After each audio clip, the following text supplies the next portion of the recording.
할렐루야, 새 아침입니다.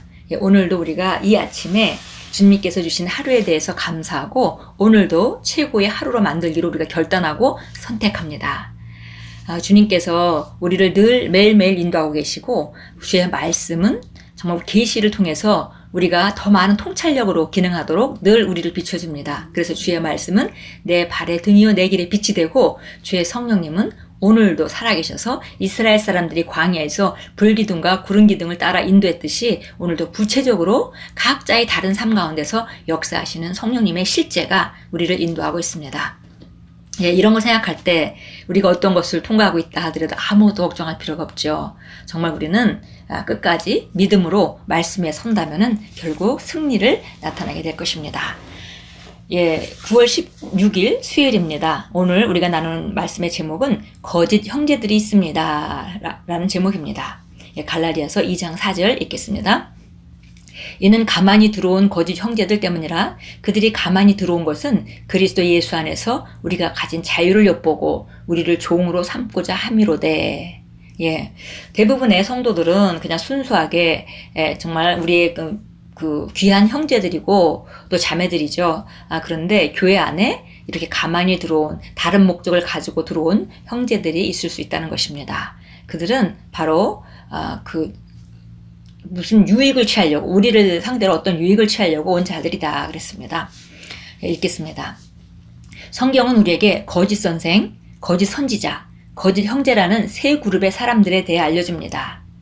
또한 그들이 마지막 때에 할 여러 가지 일들을 분명하게 보여줍니다. 정말로 교회에 거짓 형제들이 있을 수 있습니까? 당연히 그럴 수 있습니다. 거짓 형제들은 예수 그리스도에 대한 사랑이 아니라 다른 목적을 가지고 하나님의 백성들 사이로 들어온 사람들입니다. 오늘의 본문 구절은 그들이 그리스도 예수 안에서 우리의 자유를 염탐하여 우리를 속박하기 위해 불시에 온다고 말합니다. 그들은 자신의 이득을 위해 거짓된 그림을 보여줍니다. 성경은 말합니다. 그들이 탐심으로써 지어낸 말을 가지고 너희로 이득을 삼으니 그들의 심판은 옛적부터 지체하지 아니하며 그들의 멸망은 잠들지 아니하느니라. 특별히 우리가 신앙생활 하면서 교회가 좀 더 커지고 그렇게 된다면은 교회 안에 이런 거짓 형제들이 얼마든지 있을 수 있다는 것을 우리가 알 수 있습니다. 그래서 우리가 모든 사람을 의심하는 건 아니지만 분별의 눈을 가지고 이런 거짓 형제들을 분별할 수 있는 그런 능력이 있어야 되겠고요. 거짓 가르침, 그리고 거짓 선지자, 예언적 사역을 하면서 잘못된 곳으로 인도하는 말씀을 벗어나서 잘못된 곳으로 인도하는 거짓 선지자와 잘못된 이론들, 잘못된 교리들을 가리키는 거짓 교사가 있다는 사실도 우리가 알고 분별해야 될 부분입니다. 그들은 주로 하나님의 진리의 말씀이 아니라 말씀을 말하지만 아주 교묘하게 자기 탐심을 가지고 자기들이 지어낸 말을 하고 그리고 자기들이 경험했던 것을 말하고 이렇게 하면서 우리를 잘못된 것으로 오도하려고 시도할 것입니다. 거짓 형제들은 항상 다른 형제들로부터 돈을 벌 수 있는 방법을 찾으며 그들은 교회에 11조나 헌금을 하지 않습니다. 그들의 목표는 다른 형제들로부터 경제적 이득을 취하는 것입니다. 그들은 돈을 위해 무엇이든 할 수 있으며 자신의 목사나 셀리더나 심지어 교회까지도 배신합니다. 그들은 교회 안에서 일어난 문제를 금전상의 목적을 위해 대중들에게 알리고 당국 혹은 뉴스 미디어에 제보합니다. 성경은 그들이 우리를 대적할 고속거리를 찾기 바라며 염탐하기 위해 우리 가운데 있다고 말합니다. 거짓 형제들의 가식적인 태도로 인해 그들을 알아차리는 것이 쉽지 않을 수도 있습니다. 그러나 예수님은 이렇게 말씀하셨습니다. 이러므로 그들의 열매로 그들을 알리라. 거짓 형제들을 알아차릴 수 있는 징표 중 하나는 그들이 권위를 싫어한다는 것입니다. 거짓 형제들은 사람들에게 목사나 리더들이 말하는 모든 것을 믿거나 행하면 안 되는 이유를 대며 그들을 설득하려고 애씁니다. 예를 들어 만일 당신이 개인적인 일에 대해 목회자의 조언을 구하려고 한다면 그들은 당신의 생각을 조소하여 당신이 순진하다고 느끼게 만들 것입니다. 하나님은 우리가 거짓 형제들을 알아차리고 그들과 어울리지 않기를 권고하십니다. 그들은 타락한 영향력을 가지고 있기 때문입니다. 수많은 그리스도인들이 그러한 불건전한 연합으로 인해 그들의 믿음을 저버렸습니다. 그러므로 말씀이 말한 대로 행하십시오. 게으르게 행하고 우리에게서 받은 전통대로 행하지 아니하는 모든 형제들에게서 떠나라. 예. 그래서 교회 안에 우리가 유심히 살펴보게 되면 이런 사람들을 발견할 수도 있는데요. 그런데 그들의 열매를 통해서 우리가 분별할 수 있다라고 얘기했습니다. 그리고 그들의 특징 중에 하나는 권위를 싫어하고, 그리고 그 목사님의 말이나 진리를 가르치는 그런 말을 모두 다 따를 필요가 없다라고 설득하는 그런 특징이 있다고 여기 말했습니다. 예, 그래서 우리가 그 거짓 선지자, 거짓 교사, 거짓 형제를 분별하는 것은 늘 우리가 해야 되는 일이고요. 그래서 하나님의 말씀과 같이 말하거나 행하지 않는 사람들을 우리가 본받지 말고, 그들은 사랑할 대상이고 또 그들에게 진리를 전해야 될 우리의 그 대상이라고 여기되, 우리가 그들의 영향을 받는 것으로부터 우리가 물러 떠나야 되겠고요. 그런데 그들은 타락한 영향력을 가지고 있기 때문에 그들하고 어울리게 되면 결국 그 영향력을 받게 될 것이고, 연약한 사람들은 쉽게 그들의 그 지배하에 들어가게 된다는 것이죠. 그래서 우리가 늘 깨어 있어야 하고, 그리고 우리가 배웠던 이런 말씀대로 행하지 않는 그런 사람들을 우리가 경계하고, 만약에 분별해서 이야기하고 나눠도 받아들이지 않는다면 그런 형제들에게서 떠나라고 성경은 우리에게 말해줍니다. 예, 요한 2서 1장 9절 10절 보겠습니다. 예, 요한 2서 1장 9절 10절입니다.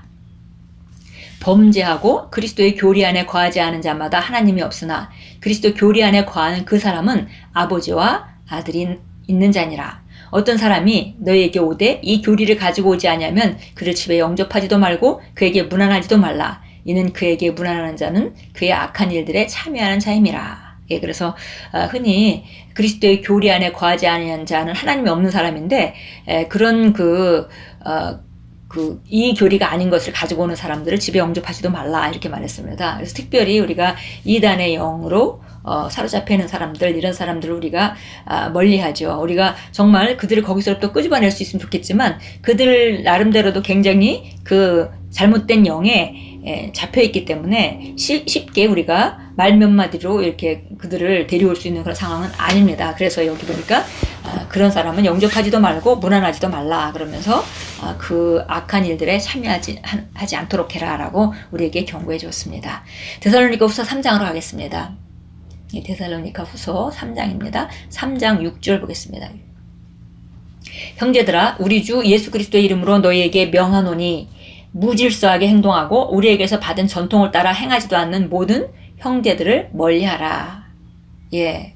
그래서 여기 보니까 이제 사도 바울은 데살로니카에 있으면서 본을 보였죠. 그래서 7절에 말합니다. 너희가 어떻게 우리를 본받아야 할 것인지 너희 스스로가 아나니 우리는 너희 가운데서 무질서하게 행하지 아니하였으며 아무에게서도 양식을 거저 먹지 않고 도리어 주야로 수고하고 애써 일하며 너희 가운데 아무에게도 부담이 되지 않도록 했노라. 예, 그렇게 얘기합니다. 그래서 결국 무질서하게 행동하고 연약해서 그렇게 행동한다 하더라도 진리가 옳다는 걸 알고 노력하고 빠져나오려고 하는 사람이라면 얼마든지 우리가 용납하고 또 받아들여주고 기다려주고 권면해주지만, 그러나 그 영향력을 끼치면서 무질서하게 행하고 하나님의 말씀과는 다르게 행동하는 그 영향력이 강한 그런 사람들에 대해서 우리가 가까이 하지 않는 것, 그것이 우리가 그런 악한 영향력을 받지 않는 그런 방법일 것입니다.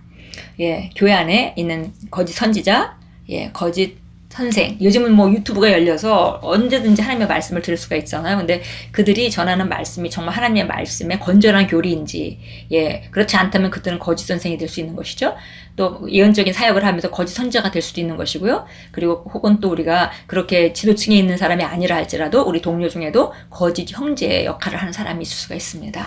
그래서 우리가 항상 분별하고 바른 것을 취하는 그런 진리의 영이 우리 안에 있기 때문에 우리가 그것을 분별하는 것은 어려운 일은 아닙니다. 그리고 그런 것들이 보일 때 그 통찰력을 가지고 바로바로 바른 걸 선택하는 것은 매우 중요합니다. 예, 기도하겠습니다. 주님, 성령님을 통해 내가 미혹의 영을 알아차리고 현명하게 행동할 수 있게 하시니 감사합니다. 말씀은 나를 바른 길과 바른 교제 가운데로 인도합니다. 나는 내 삶을 향한 당신의 완전한 뜻과 목적의 방향으로 인도받습니다. 예수 이름으로 기도합니다. 아멘. 예, 기본적인 우리가 양육반 메시지가 우리 안에 잘 장착돼 있다면 이런 것을 분별하는 것은 어려운 일이 아닙니다. 그러나 신앙생활 오래 했다 하더라도 하나님의 말씀이 잘 자리 잡고 있지 않으면 언제든지 잘못된 교리에 흘러 떠내려갈 수도 있고 우리가 잘못된 사람의 악한 영향력을 받을 수도 있습니다. 그래서 우리가 정말 늘 말씀 안에 견고해야 되겠고요. 그 다음에 우리 안에 있는 성령의 영, 진리의 영, 그 기름 부음이 우리에게 모든 것을 가르쳐주고 우리를 진리 가운데로 인도하신다고 했기 때문에 그분께 의지하면서 바른 것을 선택하는 그런 지혜 가운데 늘 우리는 살 것입니다. 오늘도 하루 아름다운 하루로 만들어 가시고 하나님 말씀 안에서 승리하시고 그리고 주님의 아름다움을 다른 사람에게 보여주고 나타내고 주님의 임재를 운반하는 그런 귀한 하루로 살아가십시오. 오늘도 우리는 최고의 하루를 만들어 갈 수 있습니다. 그것은 우리의 선택에 달려 있습니다. 우리가 선택한다면 성령님께서 최고의 하루가 될 수 있도록 도와주실 것입니다.